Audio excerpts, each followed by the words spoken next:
Es para mí un honor estar aquí compartiendo algunas experiencias. No los veo, así que voy a empezar y espero que les pueda servir mucho esto que he coleccionado para ustedes el día de hoy. La UICN, para aquellos que no conocen, es la Red Internacional para la Conservación de la Naturaleza. Fue creada por la UNESCO en 1948 con el objetivo de tener una entidad que sea asesora de los gobiernos en cómo mejorar y cómo formular sus políticas de conservación de la naturaleza, parques nacionales, sitios de patrimonio cultural y natural, etcétera. Entre las imágenes, aquí puse un montón de logos y cositas por las que se reconoce a la UICN. Una de ellas son sus herramientas de gestión, como la lista roja de la UICN de especies amenazadas, en donde se hace como una categorización del nivel de vulnerabilidad, de cada especie. También la lista verde de áreas protegidas, que es una lista de chequeo de qué tan buena es la gestión en las áreas protegidas. Es una especie de certificación de sello y reconocimiento por la buena gestión. La UICN es una red global que se une en un congreso en asamblea cada 4 años. También tiene grupos de expertos, que es una red de voluntarios a nivel internacional, y tiene también comités nacionales en cada país, como el que vemos aquí, el logo del Comité Español. Todos los miembros en cada país se reúnen en un comité nacional.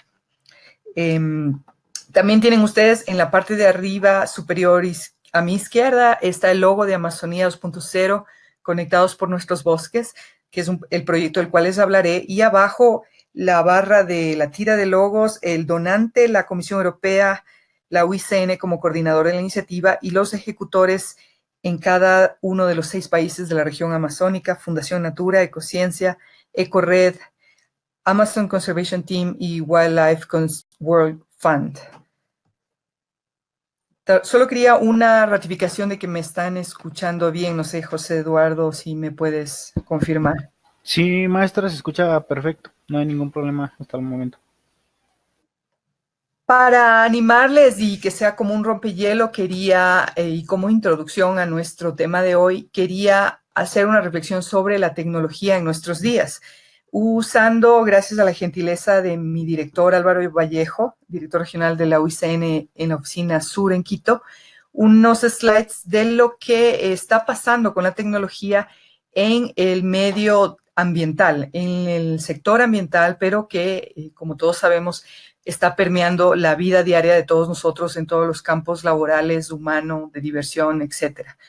Quería utilizar su imaginación y que ustedes visualicen a su familia, a su núcleo familiar, como en cuestión de generaciones. Si ustedes pueden visualizar a su abuelo, a sus padres o a su madre, a sus hermanos y a sus sobrinitos, cómo la tecnología ha sido diferente en la vida de cada uno de nosotros. A lo largo de la historia de la humanidad hay periodos a veces muy largos de 1000 años, 2000 años, en donde no cambia muchas cosas, se mantiene igual. Y hay otros momentos de 50 años, 100 años, como por ejemplo ahora, de 1950 para acá, realmente ha sido una revolución tecnológica. Y todos nosotros en nuestros diferentes campos de acción y pasando cada vez más a partir de ahora en el tiempo, vamos a tener que tomar decisiones de cómo incorporamos la tecnología en nuestras decisiones profesionales y de campos de trabajo.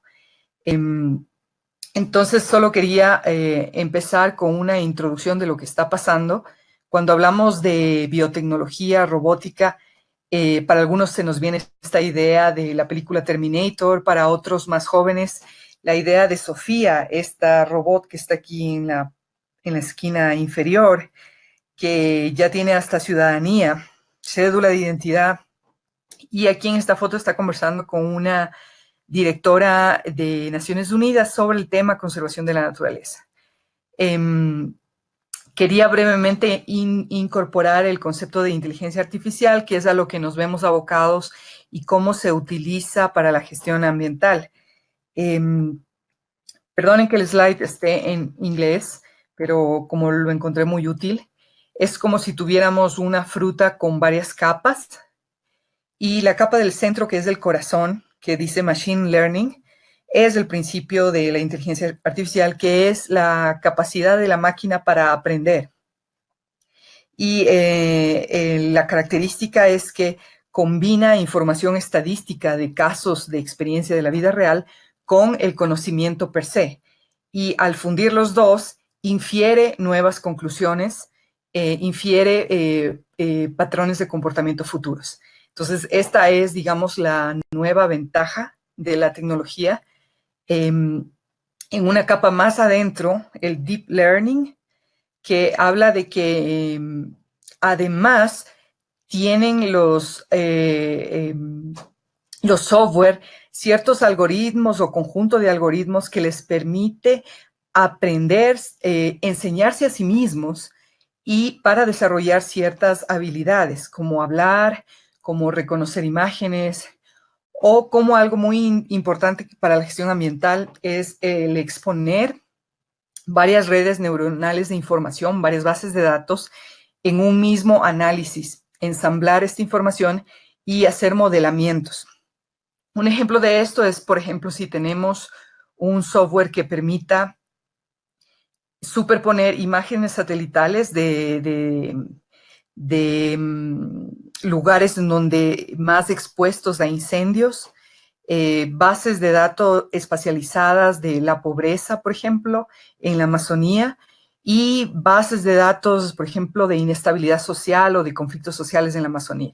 Al superponer toda esa información, el software puede concluir dónde va a haber mayor tendencia a la deforestación, porque ha hecho como el análisis cruzado de estas fuentes. Entonces, solo para mencionar que esta es la bondad que tenemos ahora con la tecnología y que debemos saber cómo utilizarla en varias aplicaciones para el manejo de los recursos naturales. Finalmente, la capa más superficial que tiene que ver con ya la cara humana, la inteligencia artificial se mimetiza o simula el comportamiento humano usando lógica, reglas de comunicación lógicas de sí, entonces, de árboles de decisión y capacidad de aprendizaje. Ejemplos de esto, y voy a ir muy rápido sobre los slides para que luego podamos entrar en materia de lo que es el proyecto Amazonía 2.0. Este es un ejemplo de cómo utilizar la tecnología, la inteligencia artificial para el mal. Este es un pequeño dron que cabe en la palma de una mano y que tiene reconocimiento facial, un amplio espectro de visión en terreno, sensores tácticos y explosivos configurados a una distancia específica.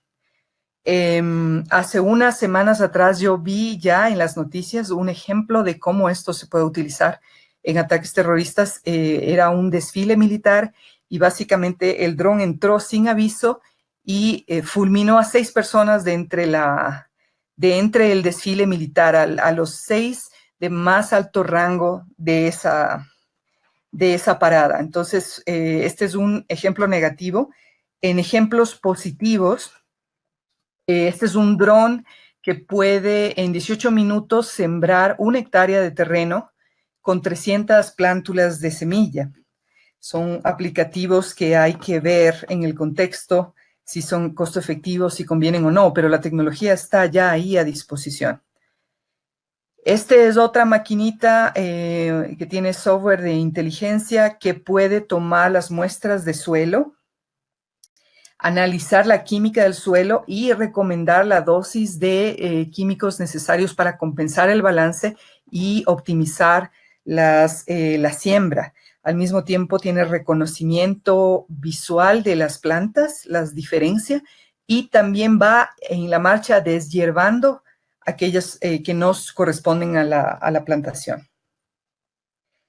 Esta imagen de acá, de abajo de la inferior, es una imagen más futurista, pero estas dos, digamos, se acercan mucho a prácticas agrícolas actuales. Se llaman los robots injertos y al mismo tiempo que hacen las labores de deshierve, de alimentación, de distribución de nutrientes y agua, también van tomando datos de cómo la planta va reaccionando a estos insumos, cómo va creciendo bajo ciertas variables climáticas, cuál de ellas va siendo más resistente a enfermedades, etcétera, etcétera. Y toda esta estadística la va sistematizando y sirve, por supuesto, para las decisiones posteriores en cuanto a cómo tener mejor cosecha, mejor producción, etcétera.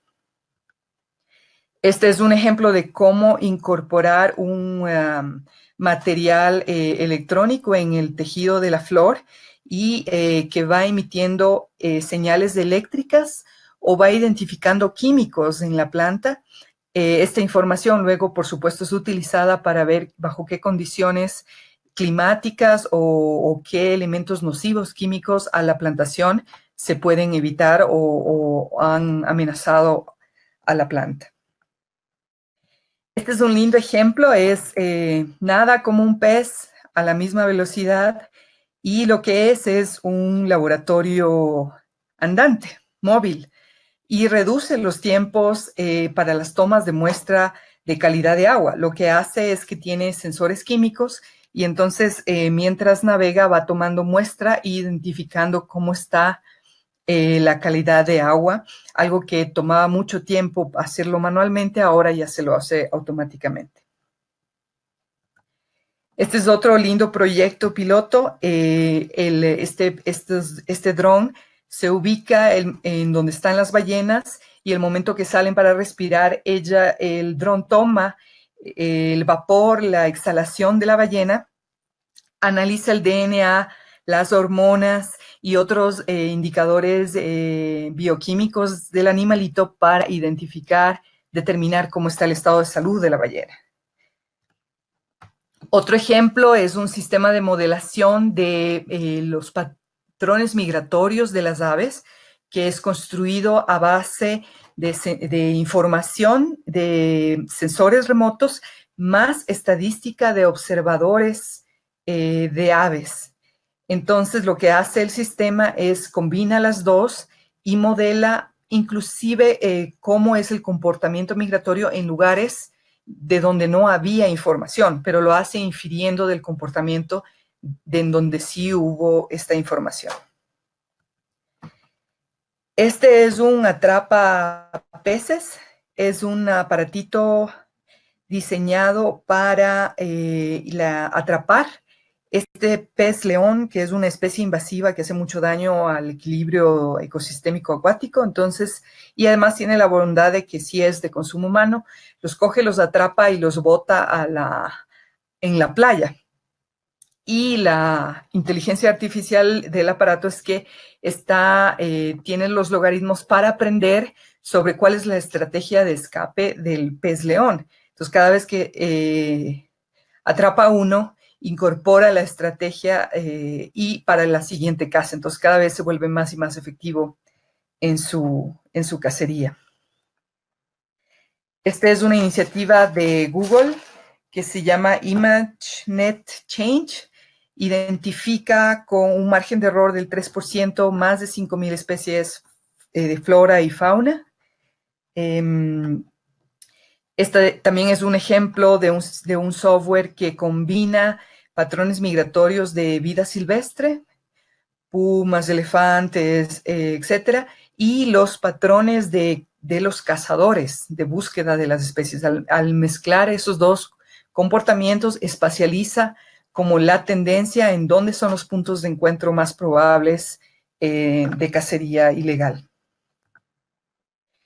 Aterrizando un poquito en materia, esta es una imagen satelital en donde se ve un patrón de deforestación de bosques. Hasta hace una década atrás, estas imágenes satelitales de alta resolución eran muy costosas de obtener.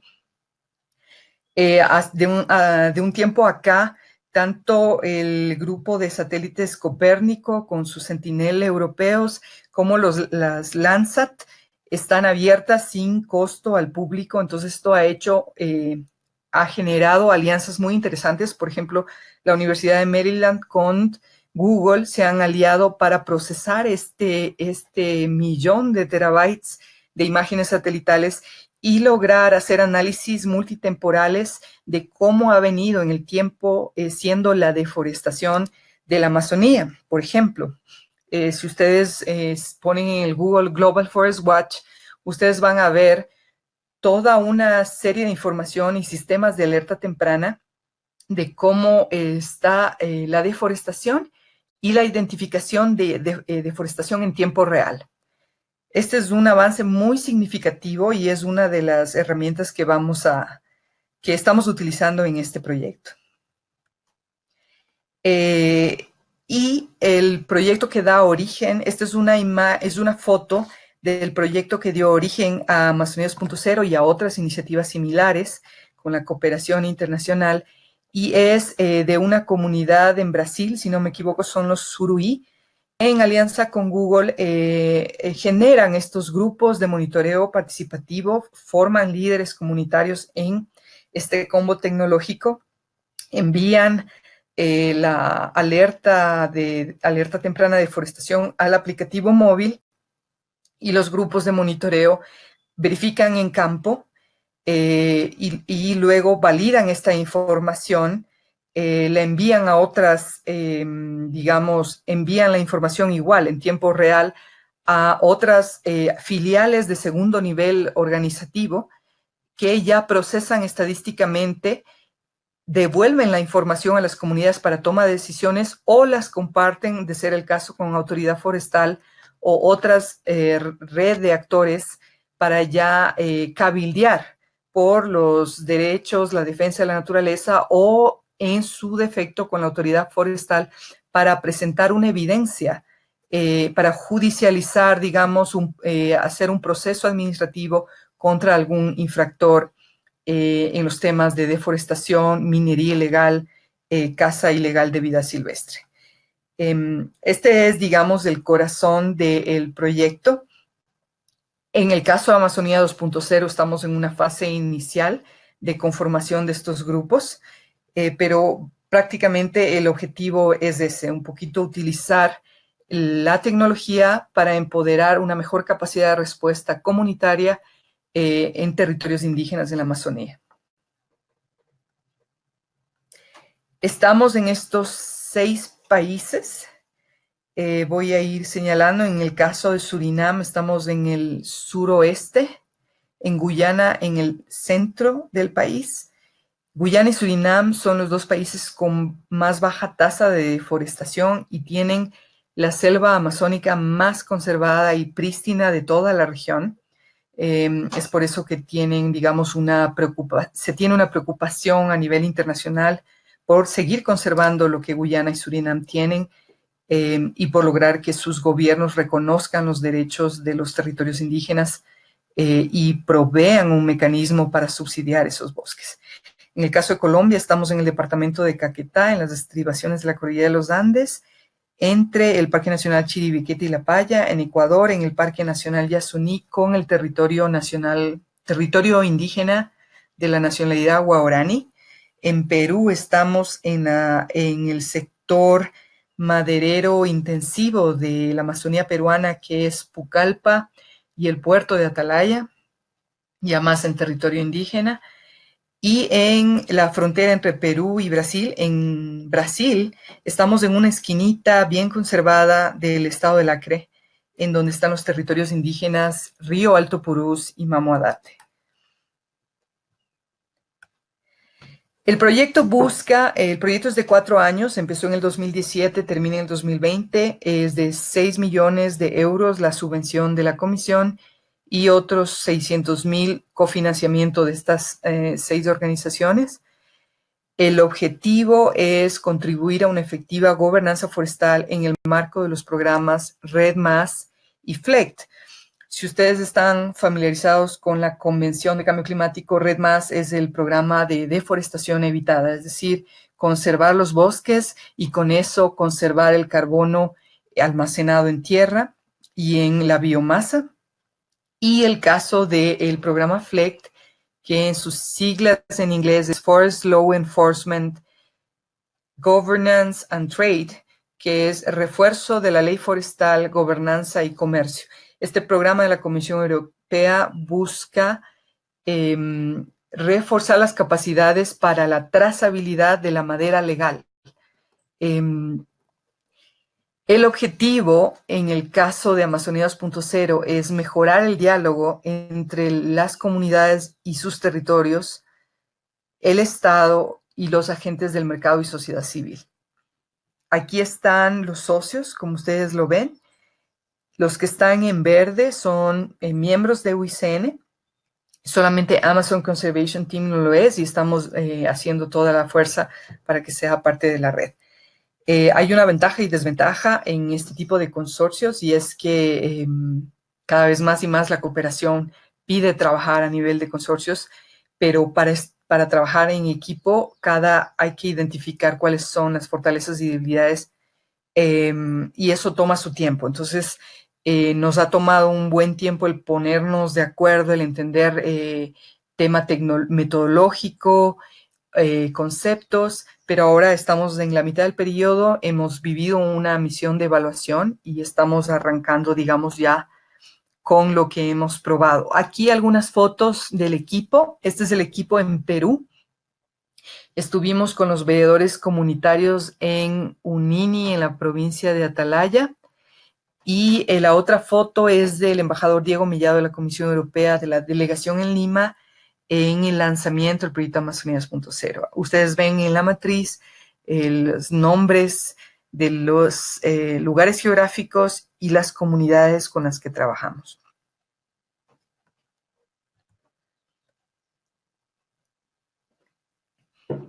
Esto es para explicar en cómic, en dibujo animado, cuando vamos a una comunidad y queremos, digamos, proponer que se involucren en el proyecto. Esta es una figura que utilizan los compañeros técnicos de EcoRed en Perú. Y aquí se muestra cómo está la situación inicial. En la parte superior izquierda mía se muestra que hay una situación de vulnerabilidad de las comunidades que tienen bosques porque su capacidad para interactuar con la empresa maderera o con la autoridad forestal es baja y entonces no hay control sobre lo que se están llevando. Y para colmo de eso, después viene la autoridad fiscal forestal y penaliza por mal manejo de la licencia forestal. Entonces, lo que queremos es pasar de esta situación de indefección a una situación de saber lo que tengo, lo que hago, lo que quiero. Y esto implica tener no solo un fuerte componente de fortalecimiento de capacidades técnicas y del componente tecnológico también, del componente legal y de producción sostenible de la madera, como es en el caso de Perú, sino también de decisión política, de liderazgo comunitario indígena, de modificación de los estatutos, de reconocimiento en asamblea de los grupos de los veedores y de comprometerse frente a la comunidad y frente a su asociación o filial organizativa de que va a haber una transparencia en la toma de decisiones y un combate al mal manejo, al mal negocio.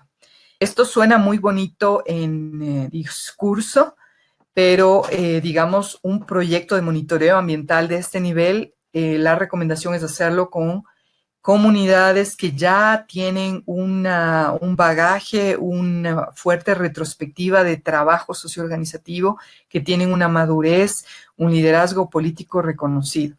En organizaciones con débil situación socioorganizativa, con liderazgo que tiende a la corrupción, más bien esta iniciativa es causa de mayores problemas, por lo que la recomendación es hacerlo con identificar con qué comunidades, con qué grupos humanos puedo hacer esto y que tienen la capacidad ya de enfrentar las complejidades que esto trae a su vez. A estos grupos de monitoreo que se capacita se les incorpora un componente tecnológico en tiempo real. Si ustedes chequean ahora lo que tenemos en la internet, hay mucho de estas ofertas de aplicativos móviles con antenas satelitales para recoger información en campo, transmitir, almacenar, verificar y actuar. Este es un ciclo que se procura llevar desde el campo hasta las autoridades forestales en caso de que así lo decida la comunidad. La ventaja que tiene incluir un componente tecnológico es que reduce el tiempo de reacción y los costos. Normalmente una comunidad que está en la esquina abandonada de cualquier punto del planeta le toma como rápido un día en canoa llegar hasta la principal capital administrativa para denunciar una afectación a su territorio. A veces son 20 días o normalmente son más de 15, 20 días, y cuando esto se logra ya no hay la evidencia en terreno, ya no se logró tomar la foto o evidenciar, y significa que no hay la evidencia que sustenta un proceso de judicialización o de fiscalización. Esto ayuda muchísimo a las comunidades. Sin embargo, de nuestra experiencia, y aquí ya empiezo un poco a comentarles nuestras lecciones aprendidas, es que hay que tomarse el tiempo para diseñar bien estos sistemas de monitoreo y sobre todo que no apresurarse al componente tecnológico, sino concentrarse en el diseñar con el principal interesado, en este caso, si la prioridad es la comunidad, qué es lo que le interesa, qué tipo de información quiere levantar y para qué. Si eso está claro, el sistema en su conjunto tiene mucha posibilidad de ser sostenible en el tiempo. Si es que está sostenido más por un interés de una universidad o de un donante, el momento que se acaba el financiamiento, la iniciativa se cae, porque en realidad nunca respondió a un interés comunitario. Entonces, aquí una anécdota que nosotros venimos viviendo con sus sistemas de monitoreo es que en el momento de la emergencia médica, por ejemplo, se necesita una ambulancia, lo que el presidente de la comunidad hace es va donde el veedor, porque sabe que él tiene el teléfono, y le dice, ya, usted comuníquese y pida la ambulancia urgente que necesitamos para sacar a la persona. Y claro, el veedor comunitario forestal con mucha pena le dice es que este aplicativo es solamente para denunciar los temas de tala ilegal. Entonces el presidente coge el teléfono, lo bota al río y dice, si es que esto no me sirve para mis necesidades, ¿para qué me sirve? Estoy diciendo, estoy chismeando al mundo cómo está mi situación, pero no me sirve a mí.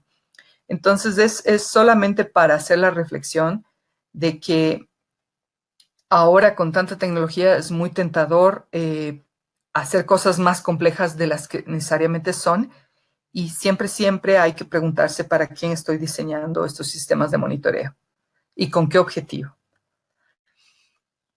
El ciclo cerrado en la parte tecnológica es que el aplicativo móvil me permite recibir la alerta temprana de deforestación.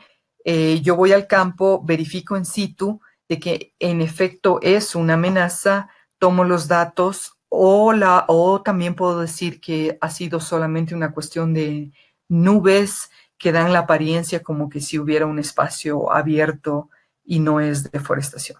La idea es que esta información es colectada en tiempo real o casi real.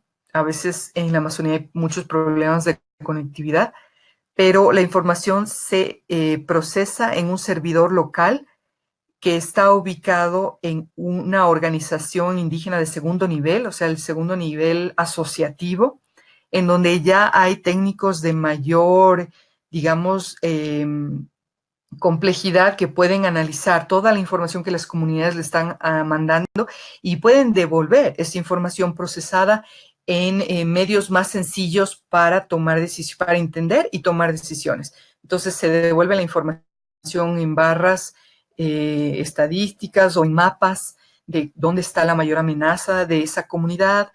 Se envía un criterio diciendo esto amerita que conversemos con la autoridad forestal o que se tome una decisión en asamblea comunitaria. Ese es el objetivo, lograr llegar con la información oportuna a una asamblea, a un líder comunitario para decirle, mire, esto está pasando y estamos y lograr también acortar los tiempos de comunicación y la colaboración entre igual las organizaciones indígenas que en muchos casos a veces están aisladas sin mayor respaldo institucional. El sueño sería tener una plataforma regional de monitoreo comunitario y que los veedores de un país con otro puedan conversar sus mejores experiencias y que esto esté vinculado a una agenda de incidencia con autoridades en la Amazonía. ¿Qué fue lo que nos pasó en la realidad? Es que el proyecto ofertó esto que acabo de describir y cuando ya nos aprobaron el proyecto y nos dieron la plata, resulta que había muchas de estas plataformas ya existentes, ya ofertando información y lo hacían gratis. Entonces, aquí la segunda lección aprendida es no entrar en pánico y no tratar de, por cumplir al donante, hacer algo que ya existe. Entonces, más bien dijimos, ok, aquí hay una sobreoferta de plataformas tecnológicas, vamos a ver qué oferta cada una y cómo eso puede contribuir al proceso nuestro desde el punto de vista y la necesidad de las comunidades indígenas para las cuales servimos. Entonces, ustedes pueden ver ahí, les dejo un minutito el slide para que vean los temas que se ofrecen y ustedes pueden ver, si ponen el Google, rápidamente hablar de las siglas, Global Forest Watch por GFB, MAP, no sé qué significa, pero es un consorcio de ONGs que hacen cartografía de muy buen nivel temática, RISE igual, la OTCA conocemos. Entonces, si ustedes pueden chequear esto en el internet, pueden ver la calidad de la información que se oferta. No se puede decir ahora que no tenemos información de muy buena resolución espacializada sobre las amenazas, sobre todo en temas como la Amazonía. Además, se ofrecen servicios. Estas mismas plataformas ofrecen sistema de alerta temprana, manuales de usuario, estos kits tecnológicos, software gratis, aplicativos para colección de datos, cartografía temática y servicios de capacitación.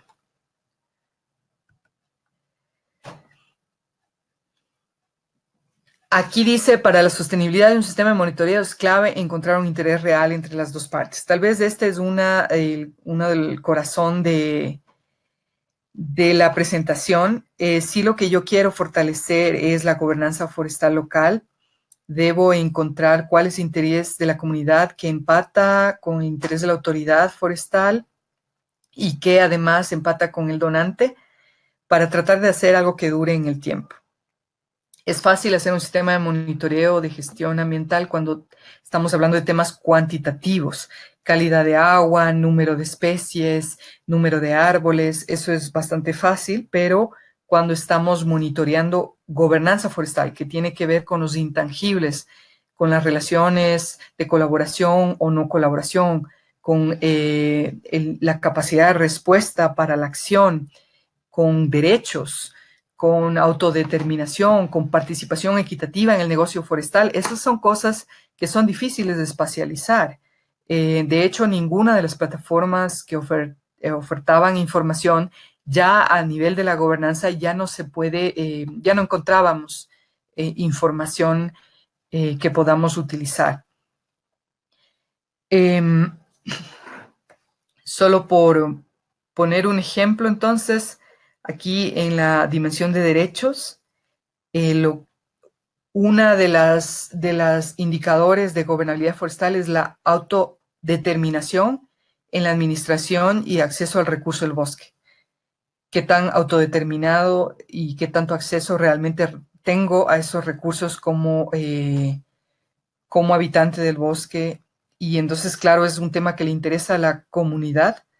Y también le interesa a la autoridad, porque si es un país que ha firmado la Convención de Cambio Climático y tiene un Plan Nacional de Adaptación y Mitigación, tiene que reportar las salvaguardas socioambientales, cómo están los derechos de la tierra, cómo están los medios de vida, el consentimiento previo e informado.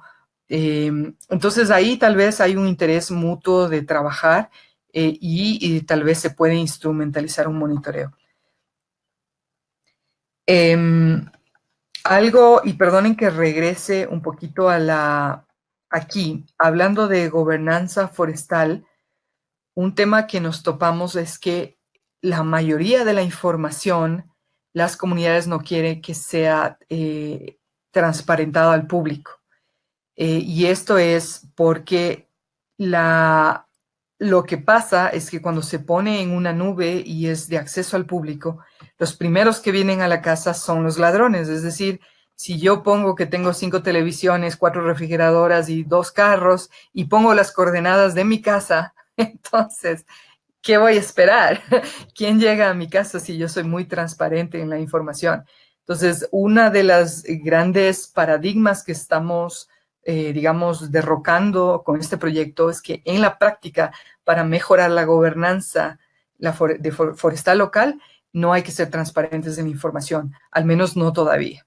Y por experiencia, porque he vivido y he trabajado con otras organizaciones y plataformas, quienes utilizan primeritos la información ambiental es justamente la industria extractiva, minera, petrolera, maderera. Entonces, sí estamos queriendo fortalecer, hay que ir paso a paso y la transparencia, el 100% de la transferencia no ayuda. Me regreso un poquito. Ya, finalmente entonces, para decirles que nos tomó como 12 meses al equipo técnico, o sea, a los auspiciantes de la iniciativa, el ponernos de acuerdo. Creo que lo que hicimos bien es no apresurarnos y esta fue, tal vez no es la mejor manera de visualizarlo, pero este fue otro análisis muy importante que hicimos. Ok, ¿cuáles son las fases de nuestros sistemas de monitoreo comunitario que necesitamos cumplir? Y de ahí sí, ¿cuáles son las necesidades tecnológicas para cumplir cada fase? Entonces, lo que hicimos fue ir pasito a pasito. Primero necesitamos la alerta. Para la alerta sí hay oferta tecnológica y de información para primera detección, para amenazas temáticas como minería, petróleo, para permisos forestales. En permisos forestales no encontramos apoyo, no había una oferta tecnológica que diga estas son, y bueno, y con razón, ¿no? Este es el inventario de las licencias forestales y estos son las empresas que están manejando estos polígonos de producción forestal. Aquí la única plataforma fue Open Timber Portal, pero es una iniciativa gubernamental y digamos que no hay una iniciativa parecida para identificar los polígonos forestales a nivel de territorios indígenas. Sin embargo, es una necesidad de la dirigencia. Sería ideal poder tener en el aplicativo móvil, cruzar el polígono de la alerta temprana con a quien corresponde la licencia forestal. En todo caso, no lo encontramos. Luego, en la fase de detección de campo, hay igual una sobreoferta de herramientas para recolectar la información en tiempo real, con software libre. Para la agregación de datos y el procesamiento, otro tanto. Para la elaboración de mapas ya hay las herramientas más conocidas por nosotros, ArcGIS, Google Earth, Excel. Y aquí es donde empieza a haber el vacío, porque todos ofrecen el transparentar la información, pero luego, ¿qué hago con esa información? ¿A quién comunico? ¿Quién tiene el vínculo con la Cámara de Comercio o con el sector de cabildeadores de las ONG de derechos que están en Europa y pueden hacer campañas para un consumo legal de la madera, por ejemplo? Entonces ahí ya empiezan a ver los huecos. No había la vinculación de cómo toda esta información puede ser usada para afectar la opinión pública, afectar la conducta del consumidor. Y finalmente también hay un vacío en cuanto a la validación de estos datos con agencias de gobierno. O sea, cómo mis observaciones pueden ser lo suficientemente robustas para que la autoridad forestal las legitime y actúe sobre ello.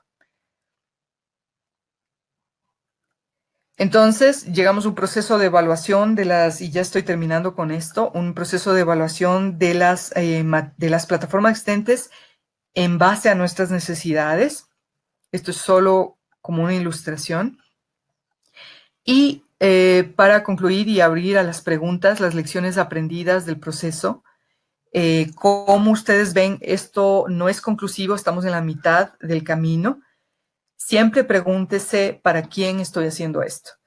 La mayoría, o sea, si no es del 100%, pero habrá un muy poquito porcentaje de inversión en sistemas de gestión de la información y plataformas muy complejas que no son sostenibles, porque en el camino nos olvidamos preguntar, ¿para quién estoy haciendo esto?